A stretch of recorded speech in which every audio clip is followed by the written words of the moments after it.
number 548. We are calling for justice for all victims of police violence. Mic check, mic check. Mic check. Mic check. Mic check. Yes, and just like my brother said, we're calling for all victims of police brutality, and definitely my brother Tyrone West, who was brutally executed, and we're still demanding accountability for him. And tonight we don't have any special guests, but I do have some things that I want to unpack. And so if you tune in like you always do, give us a few minutes. We're going to play the video that we play every time we're online. So just hold on and we'll be right back at you. Mic check. Can't stop, won't stop, till killer cops or in cell blocks. Can't stop. The following newly released video portrays an incident of assault and violence at the hands of police. Viewer discretion is advised. I suggest you back the fuck up. No, why would you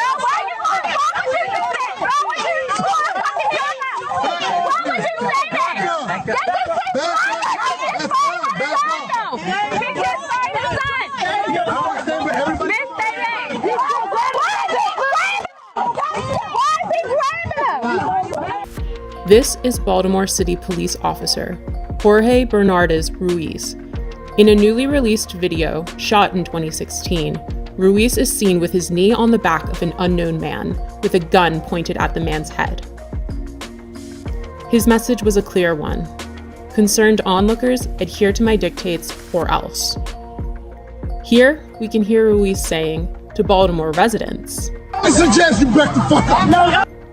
It is documented that Baltimore police officer Jorge Bernardez Ruiz is a repeat violent offender, even without access to all complaints against Ruiz, undisclosed by BPD Internal Affairs records. 6 cases involving Ruiz are known. This video will briefly highlight 6 total cases beginning in July of 2013. Case 1, Abdul Salam, July 1st, 2013. Here Salam is seen victoriously smiling in celebration after the jury found Ruiz and 2 other cops liable for brutality against him. However, because the trial was civil, not criminal, Ruiz was not fired and he did not go to jail. Police profiled me. They followed me in the back of my house, harassing me. Police proceeded to violently and hostilely approach my van with me and my son in it. As I announced, this was my home, guns drawn. Once they reached my vehicle, they violently pulled me out, ramshacked my vehicle with my 3-year-old son strapped in his car seat, threw me against the gate, slammed me repeatedly. Picked me up by my feet, and while I'm upside down, they proceeded to drop me on my head, hog-tie me, and immediately when I fell on my head, Ruiz, in a wrestling type of action, and kind of hit his knee against my neck. I was arrested. I had no idea what I was being arrested for. My son is scarred to this day. He remembers the incident as it happened yesterday. When he talks about it, he always refers to Daddy being on the floor with police yesterday. Case 2, Darrell Harris, profiled, as seen in this video, July 17th, 2013.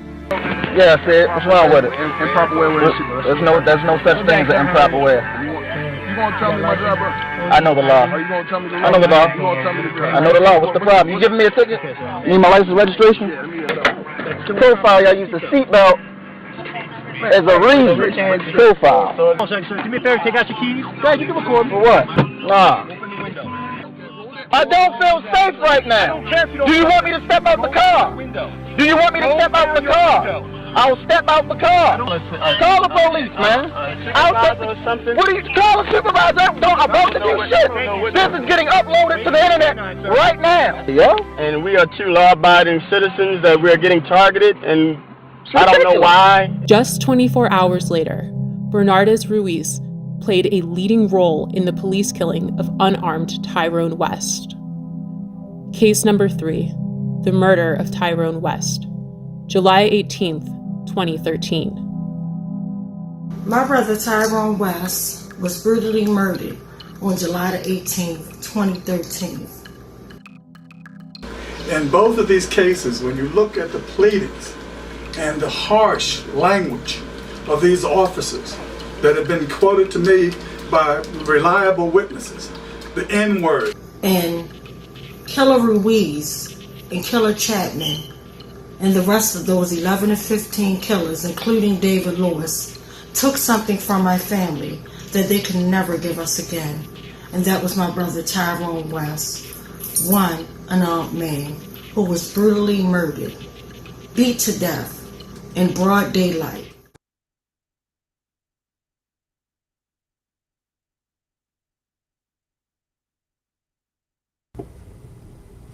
Mic check, mic check.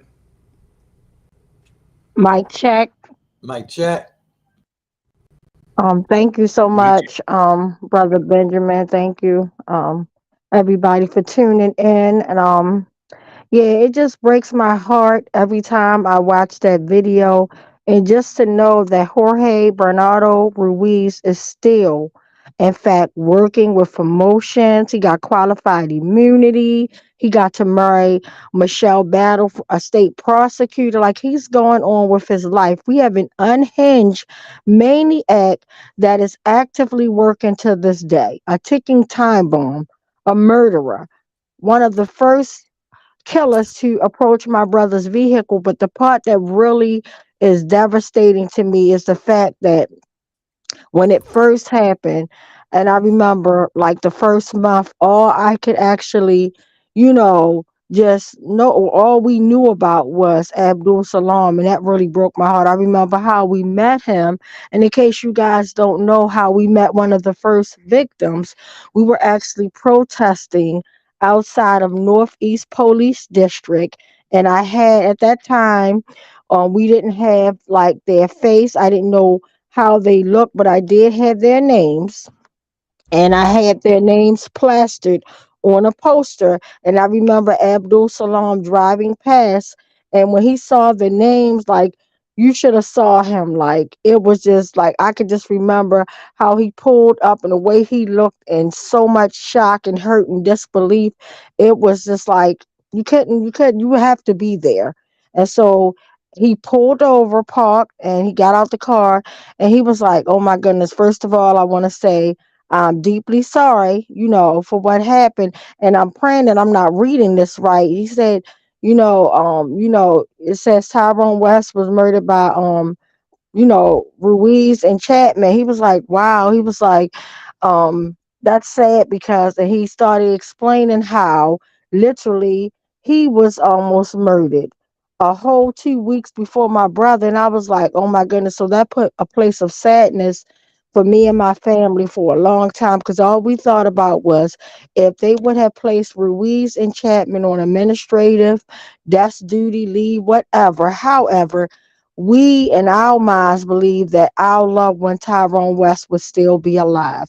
But then when I started doing West Wednesday, and West Wednesday was born, we started going around the whole entire city, town, every week, chasing down people that should have been confronting my family and giving us answers. We're chasing them down. And, no accountability, no answers, nothing, just the whole entire dog and pony show. But then I learned about Darrell Harris like years later. And I'm like, you got to be kidding me. Someone was almost killed 24 hours before they murdered my brother. That really tore me into pieces. Like, that was like the ultimate like betrayal, like everything, just like, if I can describe it, it just was heartbreaking. And it was just like crazy, and it broke not just my heart, but it broke my whole entire family's heart. And then when we met Darrell Harris in person, such a sweet soul, he reminded us of my cousin Tavon Anderson. And I was like, his whole complexion, his whole demeanor, being laid back, all of that. And I was just like, wow.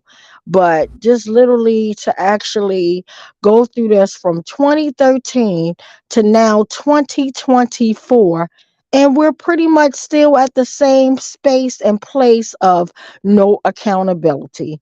And it's just disgusting to me. And it makes you like just really question this dirty system, especially to me when this first happened to my family.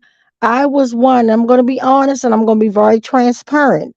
I was one to believe in this system. I believe that if you had witnesses, that if you could actually prove what happened, then people would be held accountable. I don't know what was wrong with my mind, my thinking process, and any of this, but that's what I believe.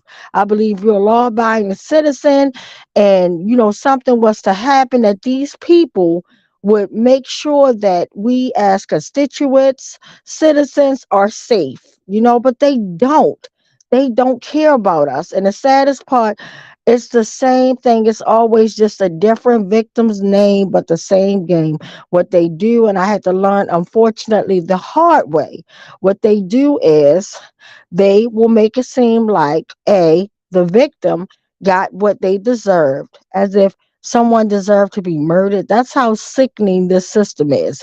They degrade the victim, especially if it's a Black or Latino victim. They degrade the victim. It's disgusting, and they even degrade Caucasian victims. So it doesn't just stop but it's just more so that I see, like, because I remember when the Caucasian female got killed, and that was the first time I seen an officer quickly apologize, quickly arrested, and then they actually called her the most innocent victim. It was a Caucasian female. I can't think of her name, but she had actually called the police because she thought somebody was breaking in her house or something like that, and she literally like went outside of her house and like startled the officer. She knocked on his car or what have you, and he just quickly gunned her down.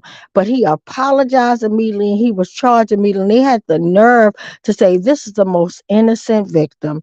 And that was like, this system is so dirty, rotten to the core, because to me, a victim is a victim. And when you talk about innocence, the first thing I think about is, for anybody, nobody deserves to be brutally murdered, right?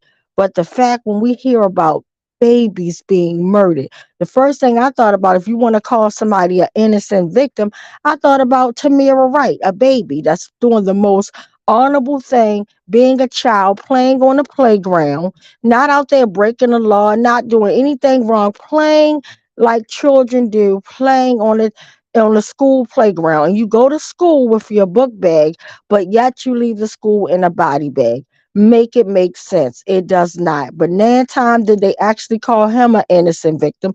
Did they ever call Kevin Cooper an innocent victim?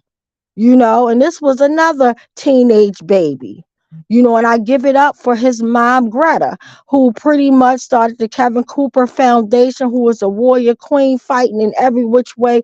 But these people in this system is so dirty that they literally, in Kevin Cooper's case, and I was like, so heartbroken when she was telling me what happened. These jokers had the nerve to actually go back into Kevin Cooper's elementary school record, where he had tossed a pencil at a teacher. Like, you're going to use that as a defense mechanism to actually get these killer cops off and to say that it's justifiable? That is disgusting to me.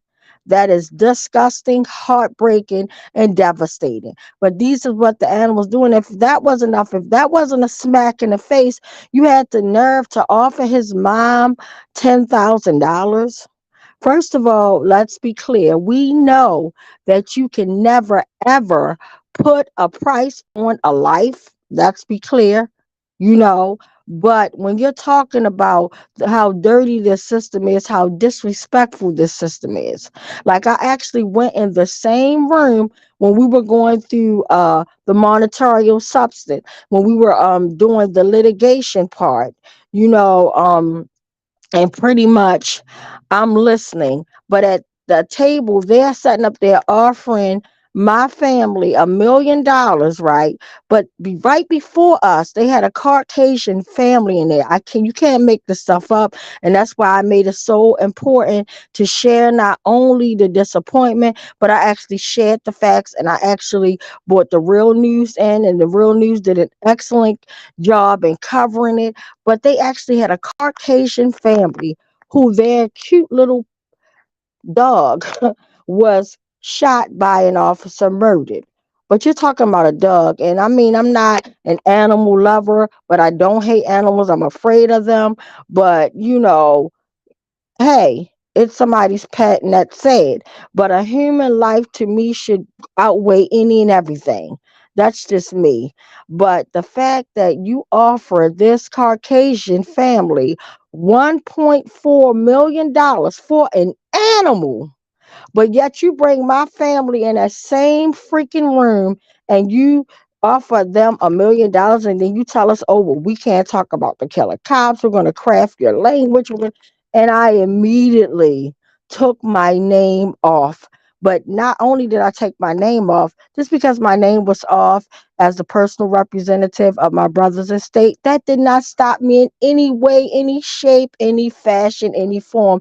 That gave me the power to fight even harder. That gave me the power to look at and say, how is it that they can actually take a family through that, or a victim, and everybody, like I said, that have a rough or horrible experience with the police, they don't die. Like, they survive, and then they have, this guilt of, oh my goodness, well, I didn't die, and and it's sad, it's horrible.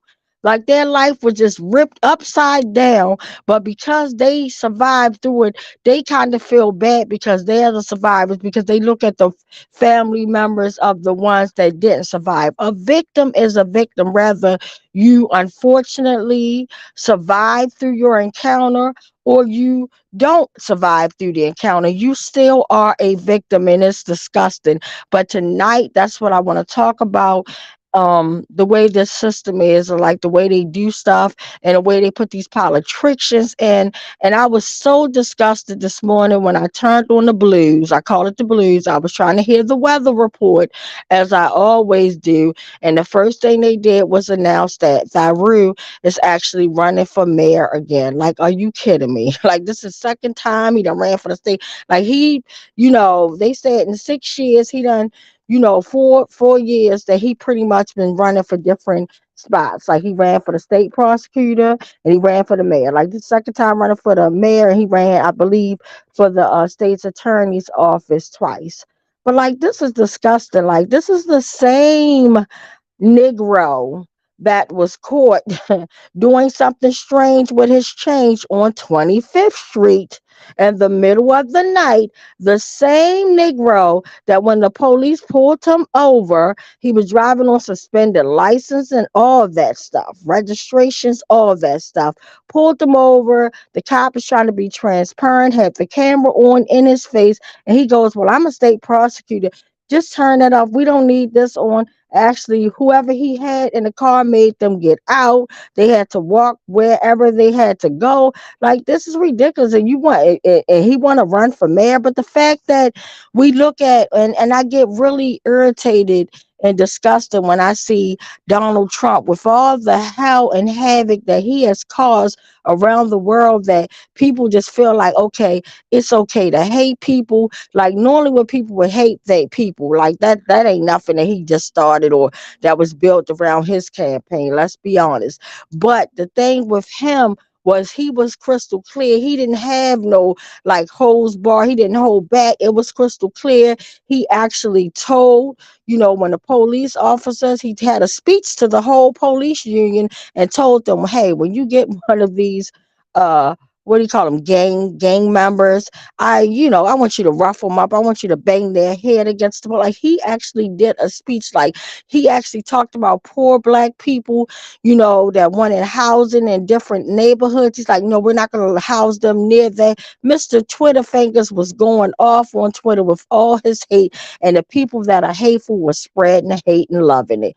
but it's the fact that he could cause a whole insurrection where you talking about officers being killed, people got murdered, like tore stuff up because he made a call and said, hey, I want you guys to step back and stand down till I give you the word. Like this is public information. Like with all the housing right now, he's still going through litigation, going through law stuff and all that stuff about his crimes that are never being addressed, right, properly and put into tag. But yet he gets to do all of this hateful stuff and gets to pretty much come and be a candidate again. Are you kidding me? Are you freaking kidding me? And that's what I want to talk about. This system feeds on that type of foolishness, and we're just supposed to sit back and just relax in it. And just like we haven't read the said list in maybe like a few weeks now, and I kept on predicting. My prediction was true. I said, I guarantee you guys, when we do get that list, we went from literally like 70 something, 70 plus. And I think it might have been 73, 78, but I'm not sure of the accurate number, but it was 70 plus. I'm safe by saying 70 plus. And that's a lot of killings, right? And we're talking about, we're only 1 month into the new year. And now tonight we have 60 more cases. And let's be crystal clear.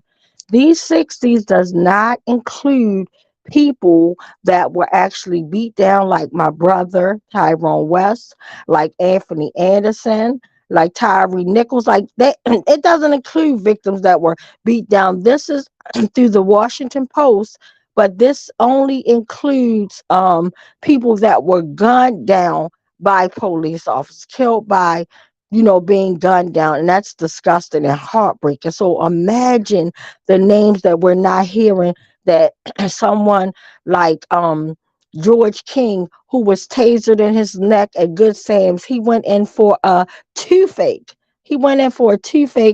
And I think it was 2015. He went in for a toothache at Good Sam. And of course, when your mouth is hurting, that is crucial pain. You're going to be going off. Nobody with tooth pain is going to be just sitting there calmly. He's just trying to get help, like where the doctor's at, where the nurse type of thing. And what they do, instead of them sending a nurse in or giving this young man treatment, say, okay, we're going to give you some medication to take this until we get the, come in there and see what's going on.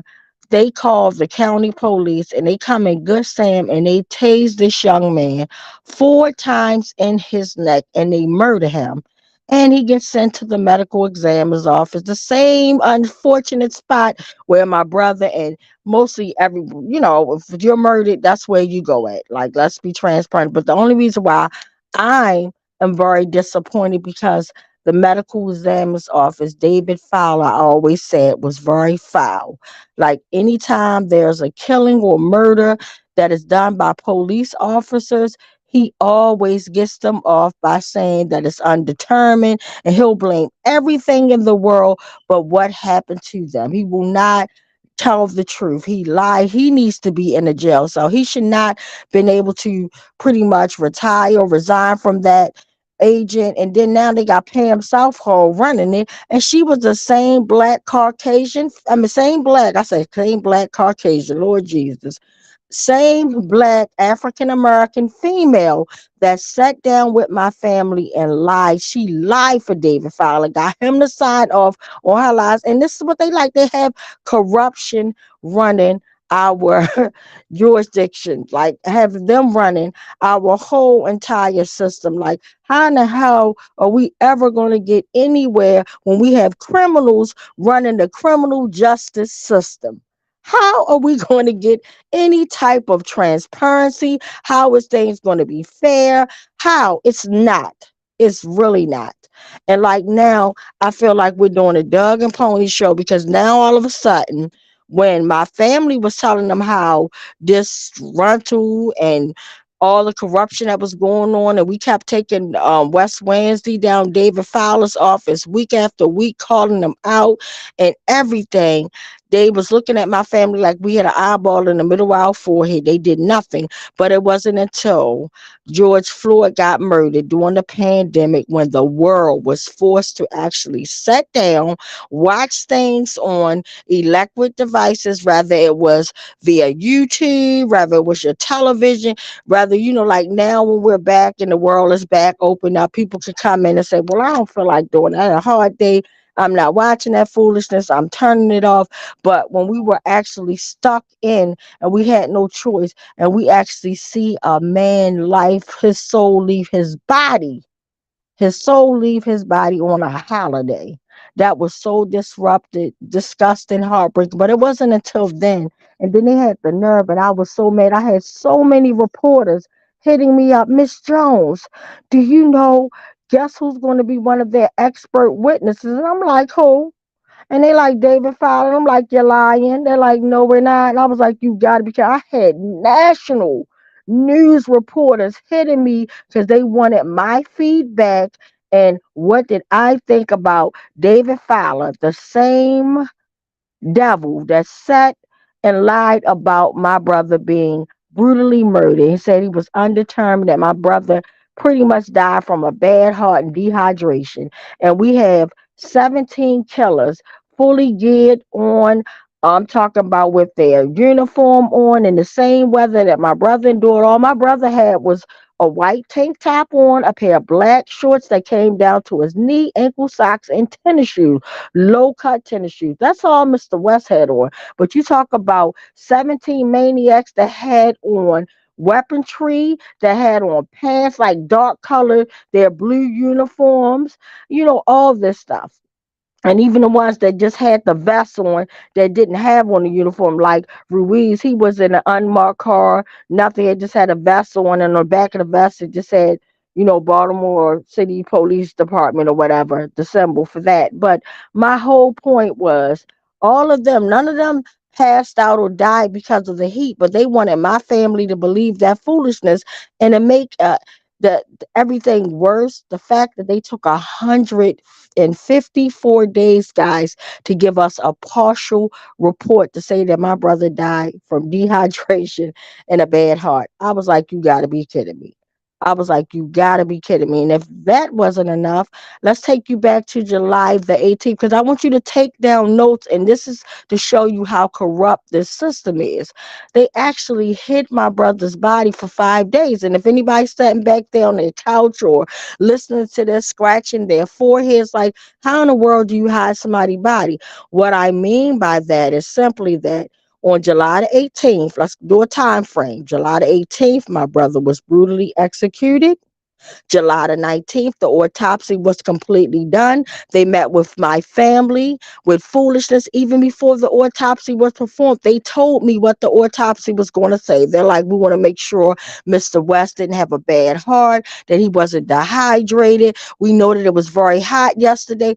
And this is what came out 154 latest. But let's get back to what I say, that they hid my brother's body for 5 days. So they pretty much said that we could not get my brother's body. We couldn't see him. Like, I went down there to go see him. They like, look, this is not a funeral home. We're going to need you guys to go get your funeral home, have your funeral home come get him. We'll transport his body. We'll transport your brother's body to whatever the funeral home you guys choose, but we're not a funeral home. You cannot come in here and see Mr. West at all. I'm like, okay. And pretty much bless my brother's oldest daughter. She paid for everything. She's like, I got my daddy. I'm going to pay for everything. She paid for his funeral, everything completely paid out. So immediately we take them the check and they say, okay, we're going to go and, take care of everything, and we're going to get Mr. West's body. We'll let you guys know who's going to be the point of contact person. I'm like, okay, I'm the personal representative. I got this. Call me. They're like, okay, cool. They call me and say, well, Miss Jones, guess what? And I'm like, what? They're like, well, for some reason, and we never heard this in all of our history of working and doing this every day, 24 hours a day, they said they cannot release Mr. West's body to us. And I'm like, what? And I'm like, did they give a reason? She said, it sounded like some BS. They said because it's the weekend, we get bodies all hours of the night, the weekend, like it doesn't matter. But they're saying because it's the weekend that they cannot transport Mr. West's body. So that's what I mean when they hit my brother body for 5 days. It was to the point like I had to go into my pocketbook when we found out 154 days later, and I'm like, no, mm-mm. And then especially when our expert witness, pretty much Dr. Mangan, pointed out from just using my brother tissue samples, and he was like, oh my God, Mr. West was murdered. He died from positional asphyxia. And I'm like, you gotta be kidding me. I'm like, you gotta be kidding me. And we even got a leak from the medical examiner's office before they lied to my family. So that made me say, you know what? Now I'm going to go into my own pocketbook. This has nothing to do with my attorneys. This is all me. I want answers. I want to know exactly what happened to my brother. And again, we get a whole nother doctor saying the same exact thing. And Mr. West was pretty much murdered. He died from positional asphyxia. You cannot make this stuff up. But meanwhile, we're playing this dog and pony game with Mr. Bates' office as well as Anthony Brown's office, because everybody's like, oh, we got to do this, we got to create that. And meanwhile, justice delayed is justice denied. It's this dirty system that does not want to work with us in no fashion, shape, or form. They want to solve what they want to solve. We see when certain people get killed on the media, in the news, we see that they highlight certain families. You get to see them over and over again. They push their narrative. But meanwhile, when we get killed every day, all day long, up and down the hill, they never even talk about it. They never even talk about it. And that's what I'm talking about. And then you have people like the Rue that want to run again. They use our family. Every time you see him, he's using a black family. He's using different families to point his narrative out. Like, I wish I would vote for him. I would vote for Ronald McDonald first before Daru ever gets a vote for me. Ever. Ever.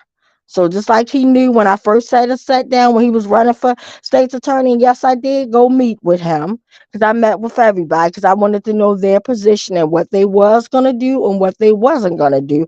I would just only thing I liked that he was straight up front. Just like he was straight up front on camera, pop with the, doing something strange with his change and telling them to turn the camera off. But I said all that to say this is a dirty system that to me has nothing to do with reforms. It needs to be knocked down, built back up all over again. And I want to let you guys know, and I want to invite you guys, if you're not doing nothing this Saturday, at 1 o'clock, the People Powers Assembly, and we signed off, West Coalition signed off on it as well. I gave them the approval to add us onto it, and it's another coalition group. But what my friend from the People Power Assembly is doing, they're talking about taking like local control from the police. I'll share the flyer later, but we're going to meet, whoever's coming, please meet at the police headquarters at 1 o'clock downtown. They're going to march over to Ivan Bates' office and things of that nature. So if you're interested, please, and it's just talking about the genocide, what's going on. Like, we need to stop this genocide. And I always said legalize genocide.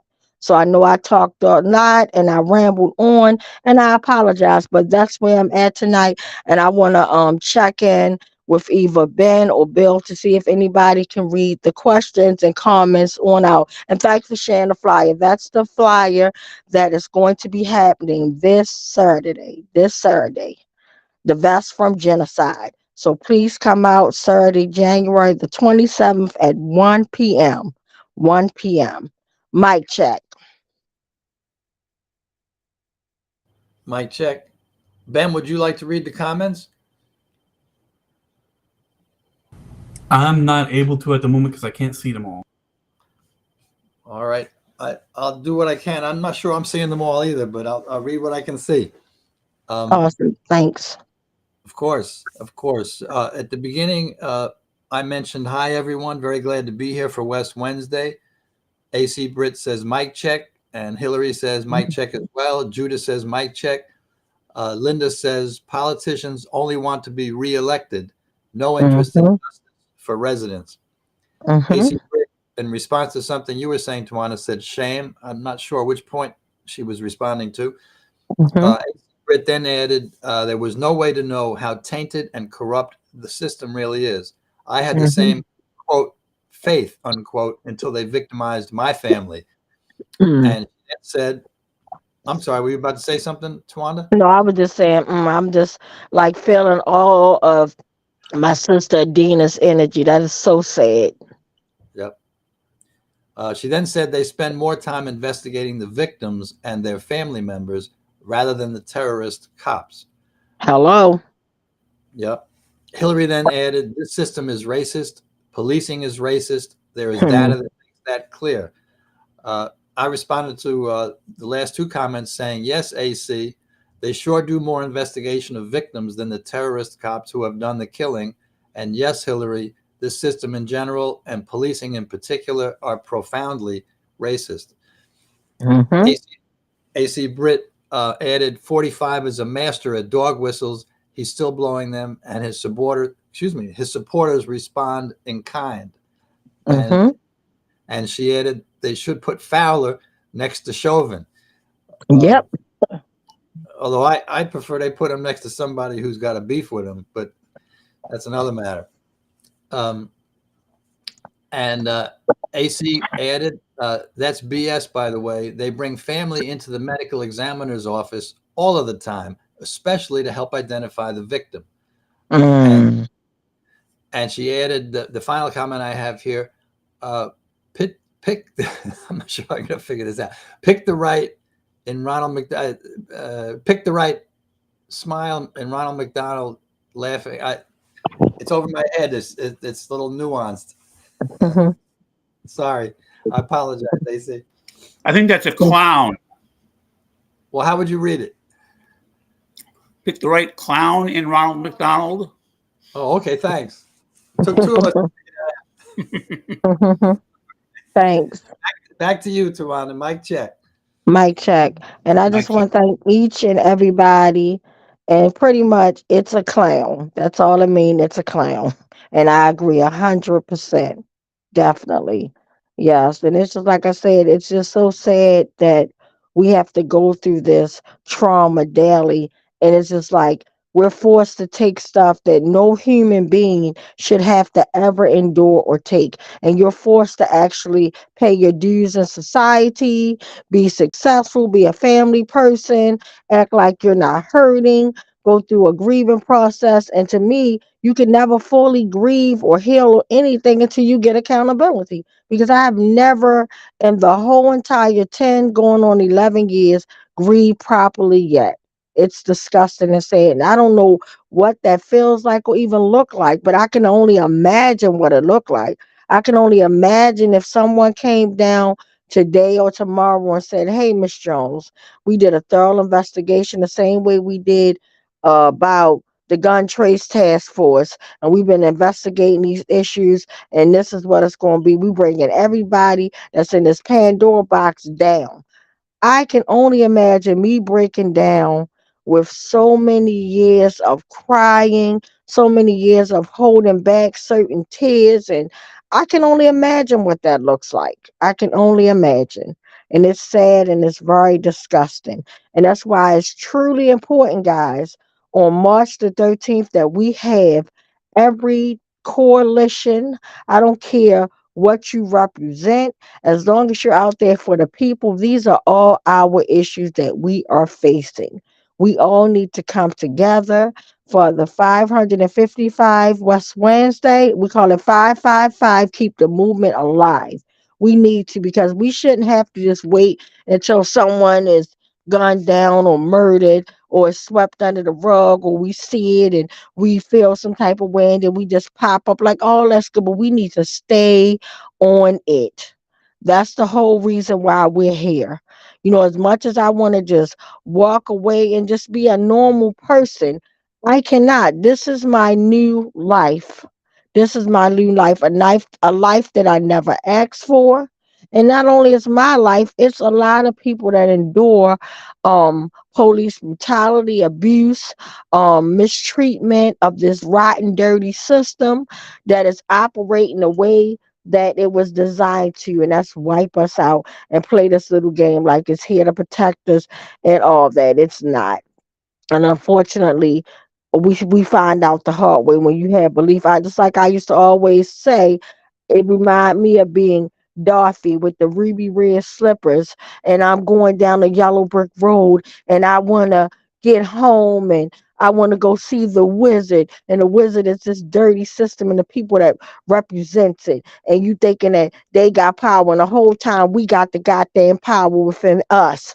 We got the power. It's not the ruby red shoes. It's us. It's just us. There's no justice. It's just us. And I'm just going to leave that thing right there. And I'm just going to say, whatever you believe in, fight for it. Fight for it peacefully.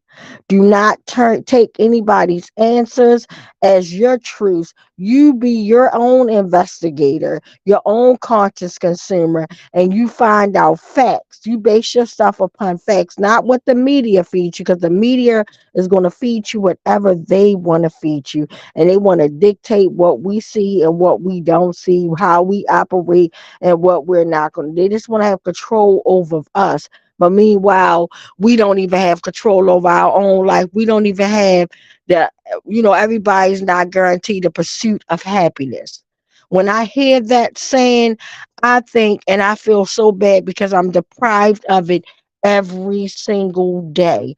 What does that feel like to have the pursuit of happiness, the complete pursuit of happiness? The only reason why I have happiness and hope is because I'm a woman of God, and I believe in God, and I believe that things are going to change. But to actually feel that pursuit of happiness, to feel safe, to feel like, I'm going to be treated fairly, and things that I do, just daily doctor's appointments, we get mistreated. Like I literally had off on Monday to take both of my children to 2 doctor's appointments, which was hell.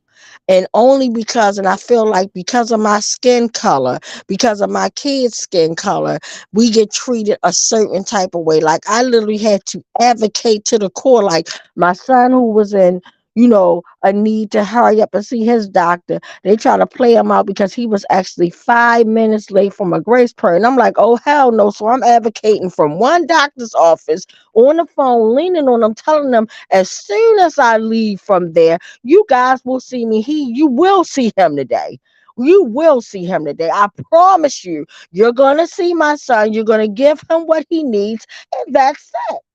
I promise you. And that's exactly how it went. But I'm just thinking, what if I didn't know what to do? What if I wasn't as strong as I was? And what if I wasn't a ride or die type of mom? And I'm like, okay, son, you're considered a young adult now, and you go for that foolishness. Like, oh, hell no. And it's so many families, and that's why I really feel some type of way, because I feel like my issues is everybody issues, because I feel like the parent that, what if they don't have the means or the know-how how to deal with this dirty ass system, and they got to go through it, and just live it and just feel it. Like that is so disgusting to me. And that's why I fight. And that's why I get so angry when I see stuff go certain ways at my job, because I'm sorry that I have a mouth. I'm sorry that I am not for nobody foolishness. I don't care. Fair is fair and right is right. You're not going to treat me and my co-teacher a certain kind of way, and I see other classrooms getting their wits and grants, but yet we get everything. I went off today at work. And I'm not even going to go into it, but I'm going to go off anytime, whether I'm at work, whether I'm at church, whether I'm at a dining room setting, eating in someone's home, whether I'm at a fancy restaurant. If I see something right and my gut tells me, oh, this is not right, guess who's going off?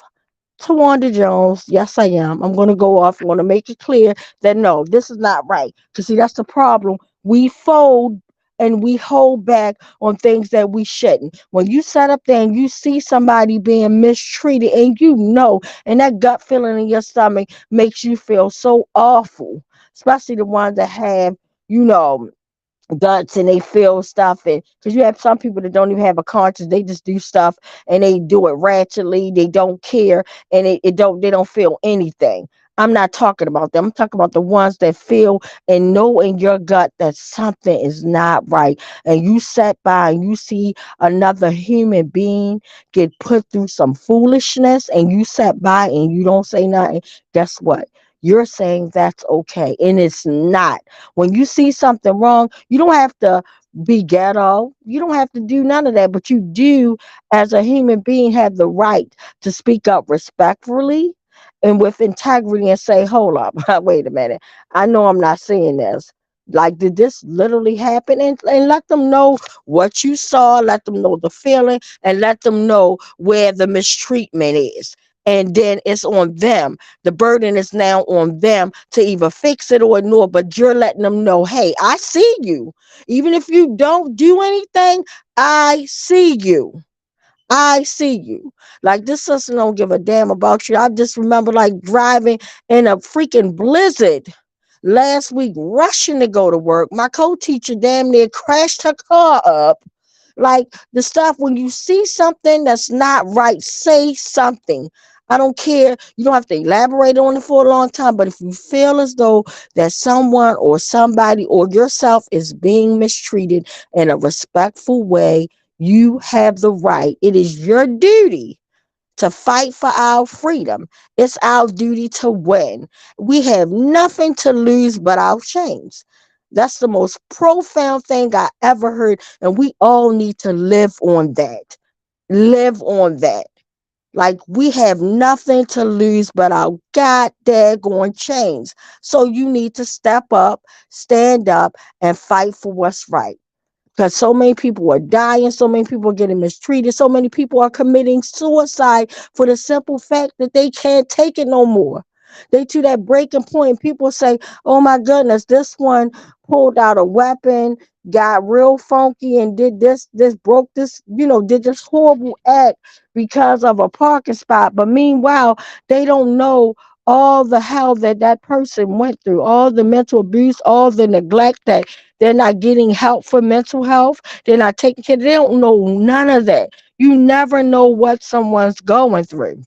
That's why I always teach my students, as my mother taught me, follow the golden rule.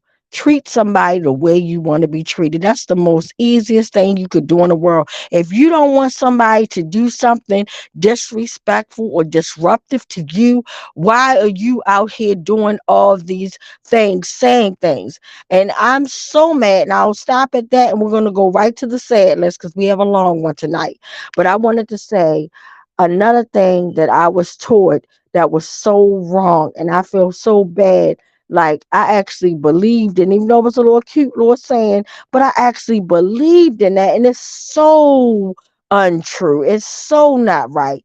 The thing that I believed in as a little girl, and I'll remember hearing it: sticks and stones may break my bones, but words will never hurt me. I really believe, when I used to say that to people, when I get my sticks and stones gonna break my bones, but words will never hurt me. I really felt like I was saying something powerful, that was the truth. Like, I felt like I pulled that thing out the Bible, and the whole time that was a lie.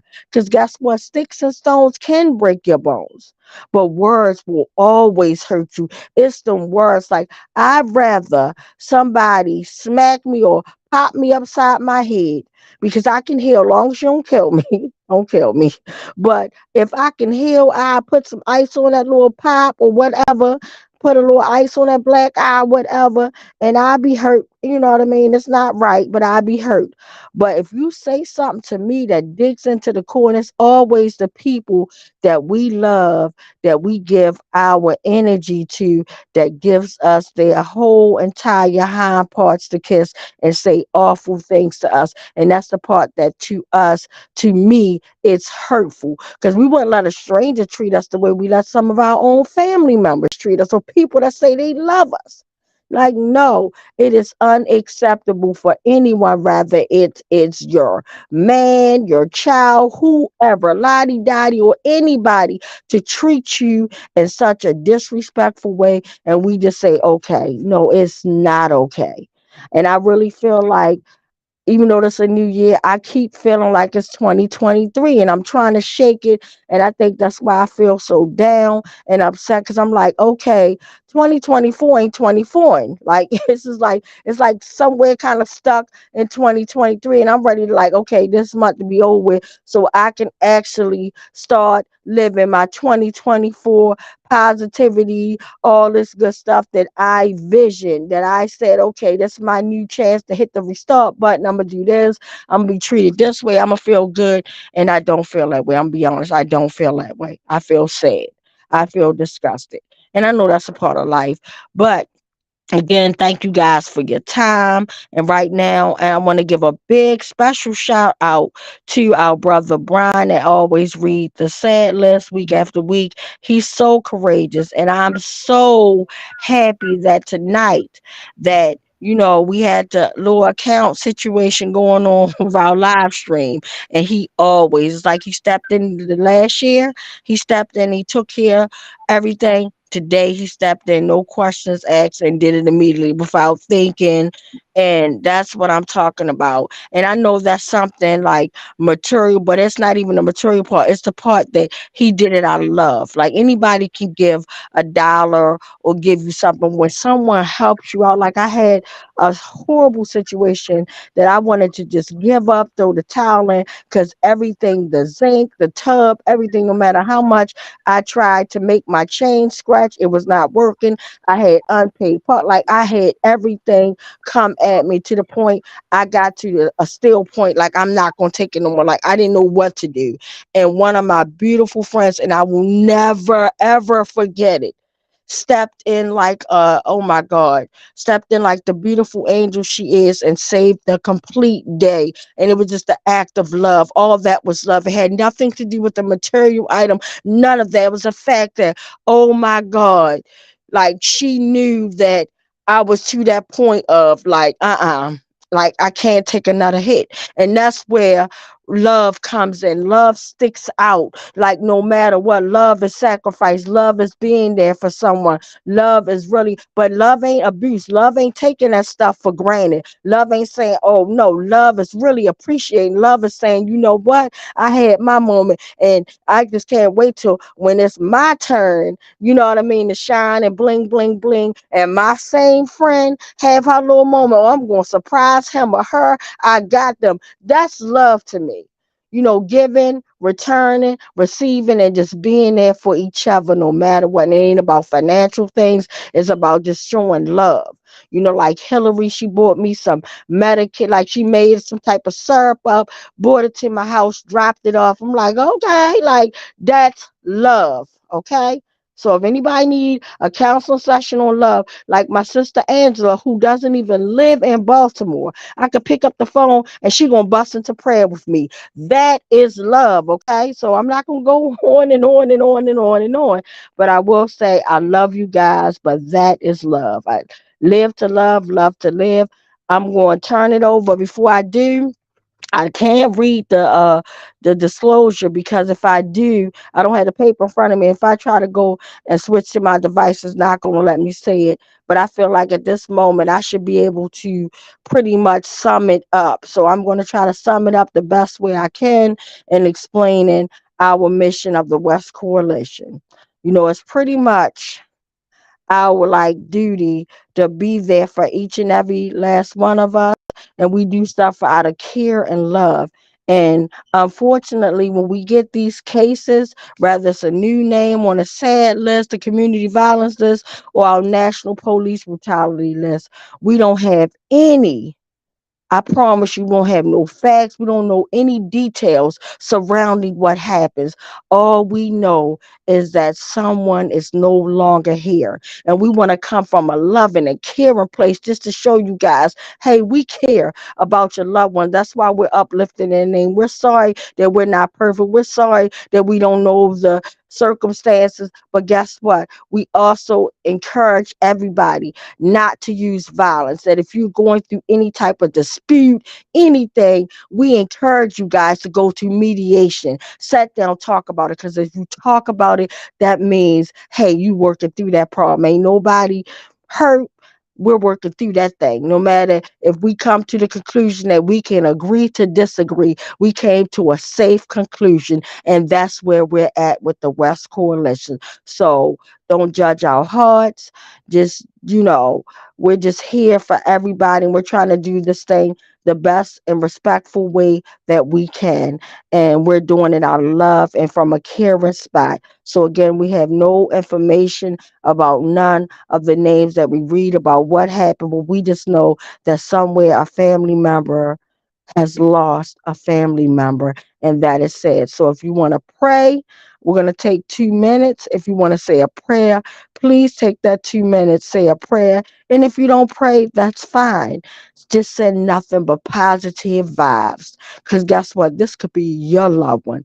This is more than a name that we're reading. This is someone loved one that started off their day as we always do, trying to do something productive, and then to get that grimly news that they're gone from this earth and we won't see them on this earth ever again. It's so heartbreaking, so devastating. And that's what we're coming to be here for, these families. Okay. So let's take 2 minutes start now. The time now is, I believe, 7:55. We'll come back at 7:57. Mic check. Mic check. Mic check.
Okay, thank you guys so much for all the positivity, for the prayers, for the ones that prayed, and also for the ones that just sent nothing but positive energies to these families. I'm going to turn it over to our brother Brian for our community violence sad unfortunate list. Mic check. Mic check. Thank you, Twanda. So this week, this past week, 6 people here in Baltimore were killed in various acts of violence. We only have the names at this point of 2 of them, so we're going to uplift those names, and we'll try and keep an eye and see when those other names are given out. We'll try and raise them up. And as you said, we do this in solidarity with these people, with their loved ones, with their friends, and with each other in this whole movement. So the movement for justice, freedom, and abundance for everyone. So, so if you just repeat their names back, and we will uplift those names. Mary Schumann, age 60. Mary Schumann. 60. Siren O'Neill, age 6. Siren O'Neill, age 6. So sad. Thank you. Thank you so much. And so before I go to our brother, before I go to Uncle Bill, I wanted to say that's so sad because today I actually had read a little bit of details, not too much, about the 6-year-old baby that pretty much was murdered. And I was just like, you gotta be kidding me, by the mother's boyfriend. And it's like disgusting. And my heart goes out in any of these cases. And thank you, Brian, for sharing that. And then I also hear my sister Nicole and Q. So what we're gonna do, we're gonna read the let Uncle Bill read the 60 names, and then after that, before I wrap up, I want to just give my sister a big shout out, because I wanted to just talk real fast on how she turned tragedy to triumph, and just, you know, working through it, her and her husband doing positive things, and just how we can support her in the next upcoming month. Mic check. Mic check. Mike check. Mic check. So this evening, we have, as Tawana pointed out, a large number of people recently killed by the police. The names we're going to read tonight start with someone killed on January the 1st. That's the first name we'll read, all the way through early today. And in that 3 weeks and a couple of days, the police killed a total of 60 people around the country. And as Tawana pointed out, probably others who were killed by police in methods other than shooting, like Tyree Nichols and Tyrone and quite a few others. The first person to be upheld tonight is from Honolulu, Hawaii, was 44 years old, killed by police on January the 1st. Sydney, I'm not sure how to pronounce the name correctly. I'll do my best. Sydney Tefo Kitau. Sydney. Tefo. I can't pronounce that. All right. Well, I apologize to the family of Sydney. We did our best. On the same day in Longview, Washington, 29 years old, female, killed by police, Caitlin Smith. Caitlin Smith. I'm sorry, I'm reading for the site that the Washington Post runs to keep these names only allows you to look at 50 at a time. So in order to see all these, I had to download their whole database and to see all 60. And that's why I'm hesitating a little between names, because it's not formatted the way that we're used to. Killed by police again on January the 1st in Little Rock, Arkansas, 35 years old, Aaron Watson. Aaron Watson. In Ramapo, New York, 35 years old, Rakeem Tillery. Rakeem Tillery. In Beaumont, I'm not sure what state is MS. Is that Mississippi?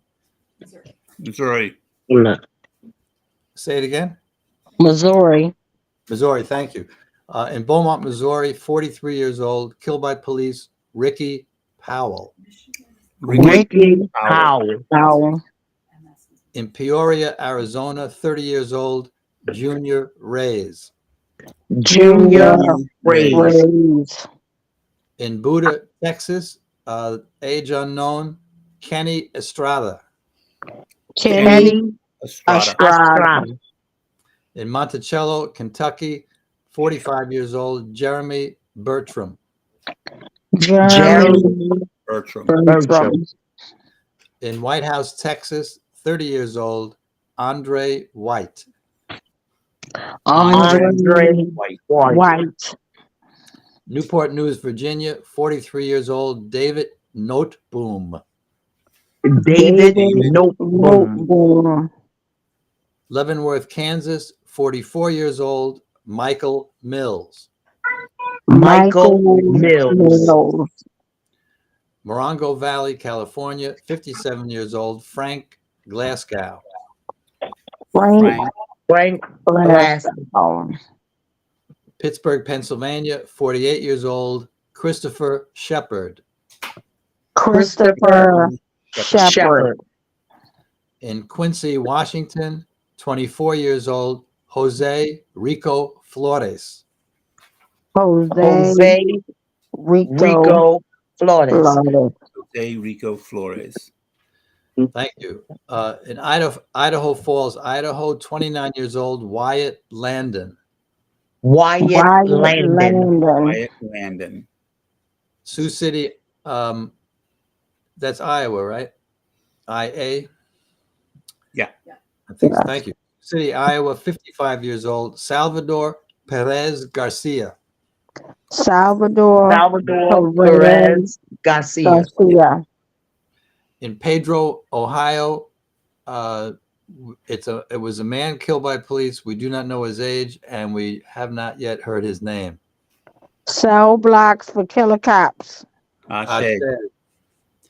And then I forgot to say the date. We're now on January the 9th in Hammett, California. Another man whose age has not been given and whose name has not yet been posted, also killed by police. Cell blocks for killer cops. Ashe. Ashe. Tacoma, Washington, 61 years old, female, Rhoda Butler. Rhoda Butler. Again on the 9th, in Gresham, Oregon, 29 years old, Carlos Corona. Carlos Corona. Jonesboro, thank you. Jonesboro, Arkansas, again on the 9th, 26 years old, Joseph McCracken Jr. Joseph McCracken Jr. East Grand Forks, Minnesota, 42 years old, Lucas Gilbertson. Lucas Gilbertson. Lucas Gilbertson. And here's one we need to look into in Pikesville, Maryland, 29 years old, Shaquem Webley. Shaquem Webley. Now we're on the 10th. I'm sorry, was someone saying something? Okay. We're now on the 10th of January in Carmichael, California, a man whose age and whose name have not yet been announced. Cell blocks for killer cops. Ashe. Again on the 10th in Broomfield, Colorado.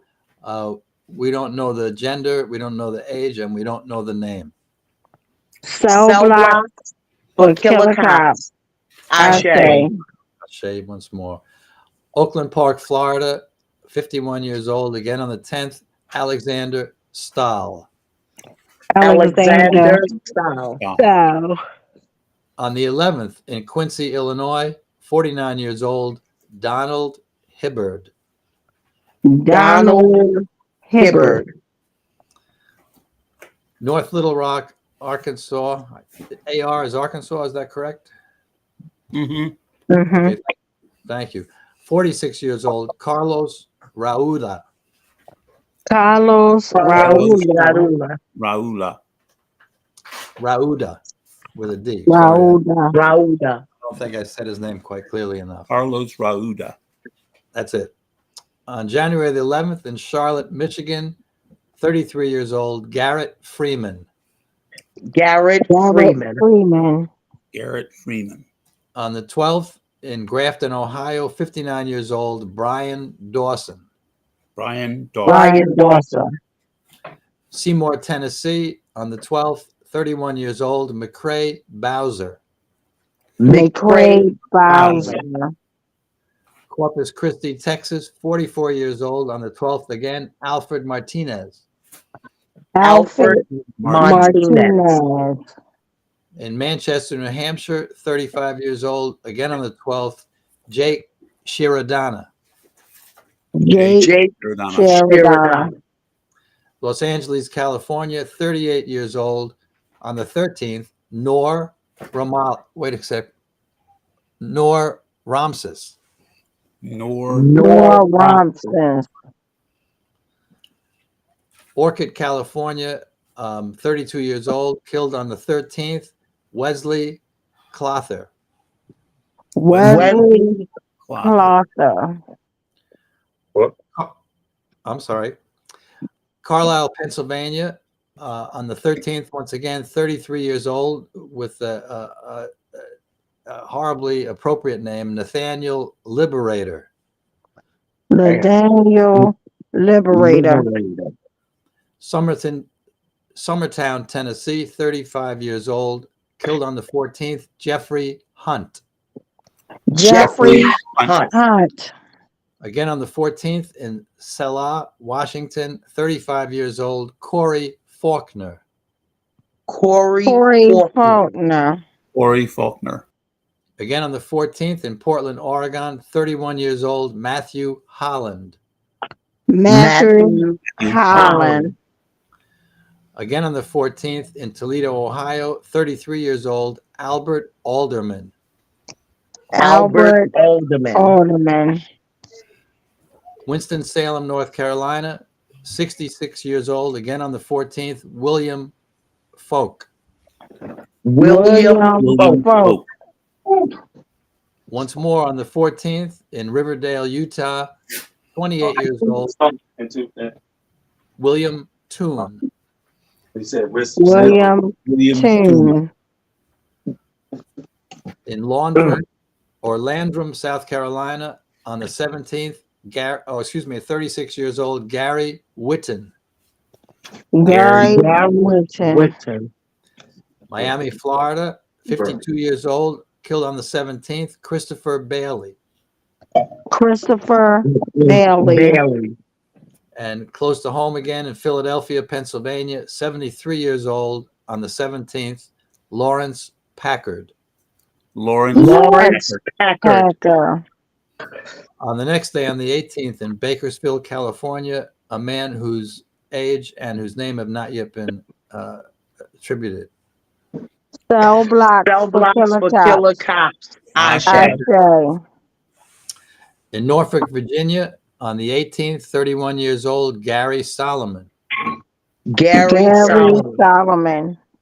Again on the 18th in San Antonio, Texas, 42 years old, Javon Harper. Harper. On the 20th in Winston-Salem, North Carolina, 33 years old, Shane Sims. Shane Sims. In Nashua, New Hampshire, 40 years old, Heath Thompson. Heath Thompson. And we go to the next day on the 21st of this month in Augusta, Maine, 22 years old, Liban Mohammed. Mohammed.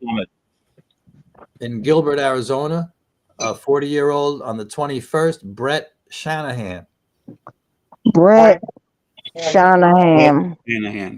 And if we haven't broken your heart yet, again on the 22nd in Wildwood, Florida, an 81-year-old female, Jane Sowers. Jane Sowers. Oh, sad. In Eureka, California, 43 years old, killed on the 22nd, Daniel Martinez. Daniel Martinez. In San Antonio, Texas, on the 23rd, a man whose age and whose name have not yet been announced. Cell blocks for killer cops. Ashe. Okay. On the same day in Appleton, Wisconsin, we don't know the gender, the age, or the person's name. Cell blocks for killer cops. Ashe. And the final person we're upholding this evening was killed today by police in Pittsburgh, Pennsylvania, 26 years old, Austin Cousins. Cousins. I'm sorry to have brought all that grief to the fore, but we have to understand the reality, as horrible as it may be. Mic check. Mic check.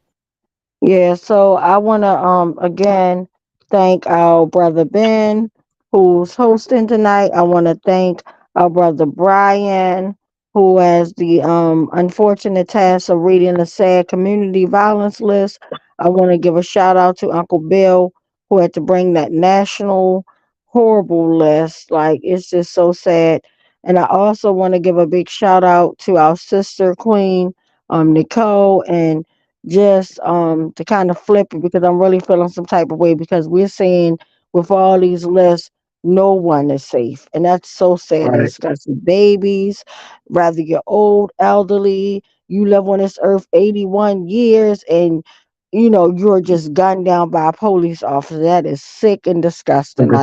And you think about, this is, like I said, a new year, 1 month into the new year, and they done killed 60 people that we know of. We don't know about the ones like we said that they beat to death. But anyway, you know, our fight continues, and that's fighting for accountability. That's fighting for all the victims of police brutality and murder. You know, it's Yeah. sad, it's devastating, but we're here to fight.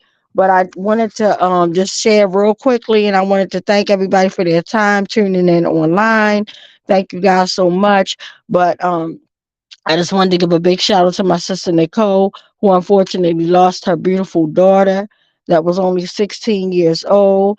And 2 weeks before that, she had to bury her father in law, a person that she never got a chance to even meet, and that's Anthony Anderson. So just wanted to give you and your husband a big shout out, because Thank you. not only do they have a football team to give back to young adults, you know, to make sure everybody's positively engaging in the community in a positive way.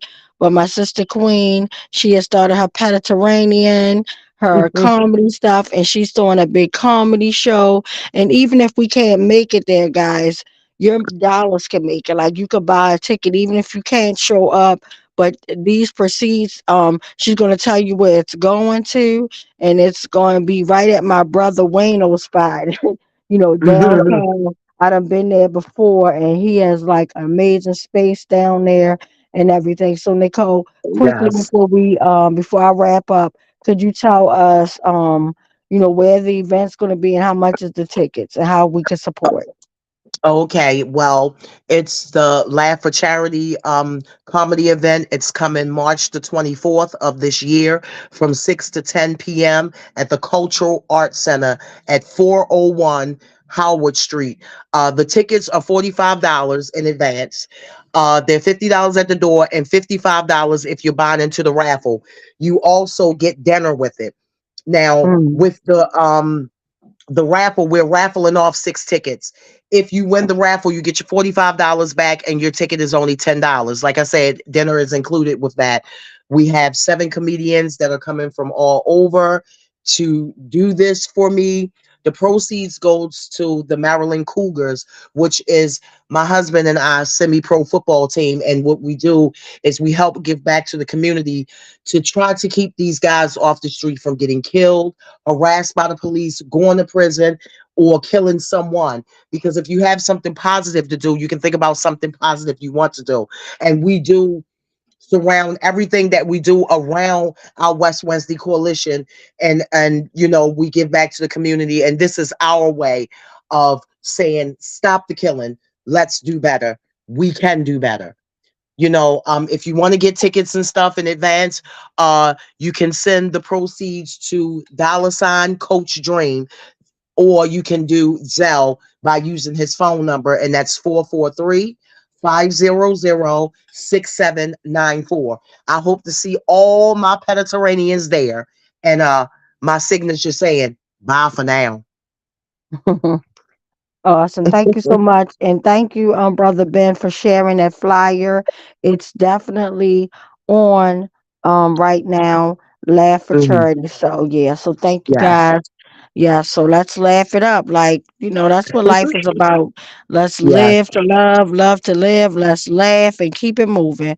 So again, thank you guys for your time, your cooperation, and we will see you guys. And then also I wanted to let you guys know, because I just saw like a message that my brother is making these beautiful shirts. I want each and everybody to, I'm gonna start sharing it, guys. I want you, and it's for 555 West Wednesday, but we have some awesome shirts. The shirts, I'm telling you now, are $25. You don't want to miss. Even, oh, there we go. Oh, I love it. He have it up on the screen. Yes, I love it.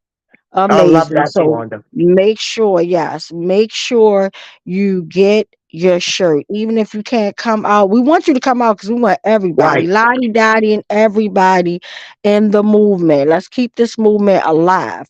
Not just West Coalition movement, but any movement that you're participating. I want to see my sister Nicole, who's doing a movement and giving back to you. I want to see everybody. So make sure you hit us up. We'll share, and we'll be having it on the you know, the West Coalition page where you can actually go and purchase your shirt. But I just want to show y'all the shirt. 555, keep the movement alive. We definitely need it. So remember, live to love, love to live. I love you all. And unfortunately, we have to bring you back to the video, even though we need to make a few changes at the ends, because we're trying to say on the video, it closes out with saying something about Marilyn Mosby, but it's now on our state prosecutor. It's not Marilyn Mosby anymore. It is on Ivy Bates. Like, what are you going to do with the information about this repeat violent offender Ruiz? And it's just sad and disgusting, like everything that goes on, in this world and all that stuff. So the same way we brought you in with the video, we're going to bring you out with the video, take you out with the video. So see you guys next West Wednesday. Mic check. Mic check. Mic check. And Mr. West begging for his life, and Mr. Salam begging for his child to be excluded and comforted from what was taking place. Not for himself, but for his 3-year-old child. Case number 4, Adina Britt and family, September 10th, 2015.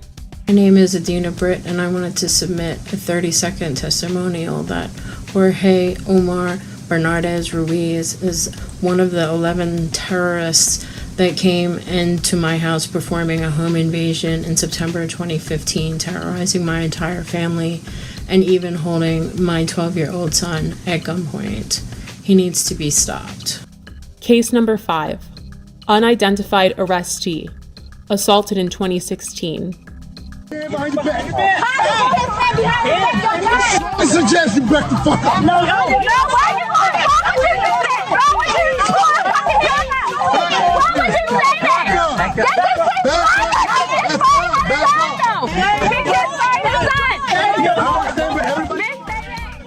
Again, this video did not surface until the summer of 2020. Case 6, Thomas McCullough, May 2016 and February 2017. I heard my front door coming off the hinges, like it exploded. Thomas McCullough says it happened twice. In May 2016 and February 2017, Baltimore City Police burst through his green front door and raided his Pimlico home. They said, police. They come up, shotguns, guns. He says officers ransacked the place, looking for drugs, money, and weapons. He took pictures of the damage he says they left behind. Tell us where the drugs are, the scales, the guns, and the large amounts of money. Nothing was found. Now he's suing police, claiming officers, including a former member of the Gun Trace Task Force, frightened him, his wife, and father-in-law when the officers conducted what his suit calls an illegal search of his home. The owner of the house tells 11 News after the second raid, he had to replace the front door. McCullough and his attorney say they want Baltimore police held accountable. There is a colossal breach of trust. And McCullough tells us following both raids, no one was arrested or charged. This all begs the question, when will Baltimore City State's Attorney Marilyn Mosby see the prosecution of Bernardez Ruiz as warranted? They were the stopping officers in these so-called jump-out cars, unmarked and so forth, that stopped both the West vehicle and the Salam vehicle without probable cause. And these officers are the ones that also were joined by others, but they are the ones who initiated the stops, pulled both men out of the vehicles, and commenced the vicious activity that was thrust upon them. And the officer Ruiz that started this attack is still working and working with promotions. He is now sergeant. But the fact that this repeat of violent offender had a history leading up to my brother. There was Darrell Harris, there was James Green, Joseph Green, Abdul Salam, and my sister Adina and her family. No one family deserves to be brutally murdered or brutalized by this repeat violent offender Ruiz. It is time we take action. The time is now. Baltimore police officer Jorge Bernardez Ruiz is a repeat violent offender. Based on these accounts, in accordance with the law, we, the West Coalition, call for him to be fired, prosecuted, and incarcerated. We're more than hashtags and body bags. We're more than being 6 feet in the dirt and pictures and buttons on t-shirts. Our lives matter. For the safety of our city, the prevention of further harm, and the justice for these families, we see no other option. And again, I'll say, the time is now.